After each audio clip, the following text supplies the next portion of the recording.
дар асри рақамӣ бисёр наврасон ба телефонҳои ҳушманд ва шабакаҳои иҷтимоӣ вобастагӣ зиёд пайдо карданд. ин метавонад ба таҳсил, хоб ва ҳатто саломатии рӯҳӣ таъсири манфӣ расонад. бисёр падару модарон шикоят мекунанд ки фарзандашон сар аз телефон намебардоранд ва соатҳо дар инстаграм ё тикток мешинанд. барои муқобила бо ин вобастагӣ аввал худи наврас бояд дарк кунад ки мушкил вуҷуд дорад. метавонед бо ӯ як санҷиш гузаронед. аз ӯ хоҳиш кунед ки як рӯз бидуни телефон ё танҳо бо истифодаи хеле маҳдуд гузаронад ва эҳсосоташро мушоҳида кунед.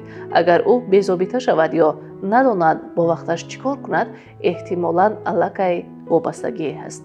пас бо ҳам ҳадду ҳудуди истифодаи телефонро муқаррар кунед. масалан, вақти хоб телефон дар дигар ҳуҷра монда шавад. ҳангоми хӯрокхӯрии хонаводагӣ истифодаи дастгоҳҳо манъ гардад ва ё рӯзона як муддати муайян дар шабакаҳои иҷтимоӣ набошад. барои ин ҳатто барномаҳои назорат ҳастанд. дар баробари манъ карданҳо алтернативаҳо пешниҳод кунед. наврасон бояд ҳис кунанд ки зиндагӣ берун аз телефон ҳам вуҷуд дорад ва он ҷолиб аст. волидон метавонанд фарзандонашонро ба машғулиятҳои варзишӣ, ҳунарӣ ё дидан ба ҷойҳои нав ҷалб кунанд. вақте ӯ дар фаъолиятҳои воқеӣ, иҷтимоӣ ё шавқовар ғарқ мешавад, ниёз ба телефони доимӣ камтар мегардад. инчунин дар бораи хавфҳои интернет ва шабакаҳои иҷтимоӣ ҳарф занед.